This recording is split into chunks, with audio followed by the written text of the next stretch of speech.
আমাদের জীবনের এই 16 বছর কেড়ে নিয়েছে, কোনোভাবেই তাদেরকে ক্ষমা করা হবে না। প্রিয় বন্ধুরা, এখনো অনেক দালাল আমাদের আশেপাশে ঘুরছে। বোরকা পরে যারা রাজনীতি করছেন, এই সমস্ত নেতাকর্মী আমাদের দরকার নাই। যারা ছাত্র দল করে তারাই পারে না এই দলের সাথে, দেশের সাথে বেইমানি করতে। তারা বেইমানি করতে শিখেনি, কারণ তাদের জন্ম আদর্শ শহীদ জিয়ার একদম শুরু থেকে শুরু হয়। আর যারা দেখবেন অন্য দল থেকে আসছে, বিভিন্নভাবে আসছে, যোগ দিয়ে এমনি করে সামনে করে, এদের মধ্যে আদর্শ থাকে না। এরা একসময় লাইনচ্যুত হয়ে যায়। আমি বলবো আপনাদেরকে অনেক দায়িত্ব পালন করতে হবে সকল ক্ষেত্রে। আর যদি ছাত্রদলকে সুসংগঠিত করতে না পারি, তাহলে আমরা এই জাতি বিপদে চলে যাবে, ধ্বংস হয়ে যাবে। তাই আপনাদের দায়িত্ব অনেক বেশি। আমি বিশ্বাস করি আমাদের আদর্শের জনক শহীদ রাষ্ট্রপতি জিয়া রহমান এই ছাত্র দলের যে ধানের চারা রোপণ করেছেন, দিন দিন সেই চারা বৃদ্ধি পাচ্ছে ইনশাআল্লাহ। আজকে জাতীয়তাবাদী ছাত্র দল সারা বাংলাদেশের সবচেয়ে বৃহৎ এবং সবচেয়ে জনপ্রিয় ছাত্র সংগঠন। বাংলাদেশের যখনই দুর্দিন এসেছে, যখন এই গণতন্ত্র রক্ষার জন্য আন্দোলনের ডাক এসেছে, তখন এই দেশের স্বাধীনতা সার্বভৌমত্বকে রক্ষার জন্য ডাক এসেছে, আমরা দেখেছি এই ছাত্র দলের সহযোদ্ধারা হাসতে হাসতে দেশের জন্য নিজের জীবন বিলিয়ে দেবে। প্রিয় বন্ধুরা, যা অন্য কারো দ্বারা সম্ভব নয়। 25 বছরের ওয়ারেন্টিযুক্ত দীর্ঘস্থায়ী দরজা প্রোটেক্টর, আধুনিক ও মজবুত দরজা।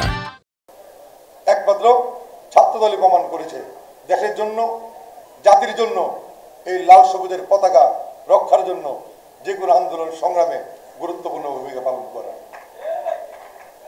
ফ্যাসিবাদ মুক্ত বাংলাদেশ 16 বছর এই ছাত্র দলের নেতা কর্মীদেরকে ধ্বংস করার জন্য এমন কোনো কাজ এই ফ্যাসিবাদরা করেনি, আমরা দেখিনি। সব করেছে, কিন্তু জাতীয়তাবাদী ছাত্র দলকে ধ্বংস করা সম্ভব হয়নি। বরং আমি মনে করি ছাত্রদল দিন দিন তার শক্তি বৃদ্ধি করছে, আরো সুসংগঠিত হচ্ছে, বাংলাদেশে জনপ্রিয়তার শীর্ষে অবস্থান করছে। এই ফ্যাসিবাদ মুক্ত বাংলাদেশ 1 মাসের যে আন্দোলন, অনেকে মনে করেন 1 মাসের আন্দোলনে বাংলাদেশ ফ্যাসিবাদ মুক্ত হয়েছে। আমার বক্তব্য হচ্ছে 1 মাসের আন্দোলনে বাংলাদেশ ফ্যাসিবাদ মুক্ত হয় নাই। আর যদি 1 মাসের আন্দোলনে বাংলাদেশ ফ্যাসিবাদ মুক্ত হয়, তাহলে সেখানে সবচেয়ে বেশি অবদান হচ্ছে শহীদ জিয়া আদর্শের সৈনিকদের, এই ছাত্র দলের। যেখানে টানবেন, যে ইতিহাসে টানবেন, সেখানে ছাত্র দলের ভূমিকাকে বাদ দিয়ে বাংলাদেশের কোন ইতিহাস কখনো রচনা করা সম্ভব হয় না। এরশাদ বিরোধী আন্দোলন, একটু পিছনে যাই, সেই আন্দোলন আমরা দেখেছি বেগম জিয়ার নেতৃত্বে কিভাবে এরশাদ বিরোধী আন্দোলন হয়েছিল। সেদিনও এই ফ্যাসিবাদের নেত্রী শেখ হাসিনা সেদিনও এরশাদের সাথে আঘাত করে তিনি রাষ্ট্রীয় ক্ষমতা দখলের চেষ্টা করেছিলেন, নিজেকে রক্ষা করেছেন। কিন্তু বিএনপি আর আমাদের নেত্রী বেগম খালেদা জিয়া কখনো এই স্বৈর শাসকের সাথে তিনি আপোষ করেননি। বিগত 16 বছরও তিনি আপোষ করেননি।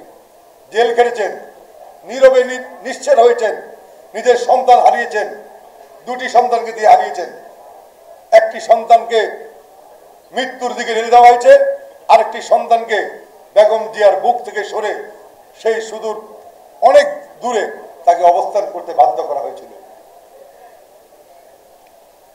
আমাদের জীবন থেকে এই 16টি বছর এই ফ্যাসিবাদরা কেড়ে নিয়েছে। এই 16টি বছর আমরা ঠিকমতো পরিবার পরিজন নিয়ে আমরা থাকতে পারিনি। আমরা আমাদের মা বাবাদের সাথে আমরা সময় দিতে পারিনি, স্ত্রী সন্তানদের সাথে আমরা সময় দিতে পারিনি। অনেকের পিতা মারা গেছে, আমরা যা অংশগ্রহণ করতে পারি নাই। মা মারা গেছে, আমরা যা অংশগ্রহণ করতে পারি নাই। আমাদের বক্তব্য একটাই, যারা আমাদের জীবনের এই 16 বছর কেড়ে নিয়েছে, কোনোভাবেই তাদেরকে ক্ষমা করা হবে না। প্রিয় বন্ধুরা, তাদেরকে প্রতিহত করার জন্য জাতীয়তাবাদী ছাত্র দলকে আরো গুরুত্বপূর্ণ ভূমিকা পালন করতে হবে। তিনি ক্ষমতার লোভে এত অন্ধ হয়েছেন যে বাংলাদেশের সমস্ত প্রশাসনকে তার পা চারা কুত্তায় পরিণত করেছিলেন। আজকে আজকে ওই সমস্ত কুত্তারা কোথায় তাদেরকে খুঁজে খুঁজে বের করতে হবে। যারা শেখ হাসিনার পক্ষে দালালি করেছে, যারা এই দেশকে ধ্বংস করেছে, তাদেরকে বের করতে হবে। কিছু সংখ্যক নেতাকে গ্রেফতার করা হয়েছে আমরা দেখেছি, কিন্তু এখনো অনেক দালাল আমাদের আশেপাশে ঘুরছে। প্রশাসনের বিভিন্ন জায়গায় তারা অবস্থান করছে, তারা এখনো শেখ হাসিনার পক্ষে সুযোগ পেলে তারা কিন্তু আবার তারা মাথা চারা দিয়ে উঠবেন। কিন্তু এদেরকে থেকে আমাদেরকে সতর্ক থাকতে হবে। আর বিএনপি এমন একটি দল, আমাদের নেতা ছিল স্বাধীনতার মহান ঘোষক, যিনি নিজের স্বাধীনতার যুদ্ধে সরাসরি যুদ্ধ করেছেন। আর অনেক দলের নেতারা ভারতে অনেকে পালিয়েছিলেন, আবার অনেক দলের নেতারা এই যুদ্ধের বিরোধিতা করেছিলেন। তারা আজকে দেশপ্রেমিক সাজতে চায়। যারা এই দেশের পতাকা নিয়ে বিরোধিতা করেছে, তারা যদি আজকে এই দেশের দেশপ্রেমিক সাজতে চায়, ওই সমস্ত লোকদেরকে আমাদের চিহ্নিত করতে হবে। এরা কারা? এদের থেকে আমাদেরকে সাবধানে থাকতে হবে। রাজনীতি করবেন, শহীদ জিয়া আদর্শকে বুকে ধারণ করে বিএনপির পতাকা বুকে লাগিয়ে রাজনীতি করবেন। বোরকা পরে যারা রাজনীতি করছেন, এই সমস্ত নেতাগুলি আমাদের দরকার নাই। বোরকা পরে রাজনীতি আমাদের দরকার নাই।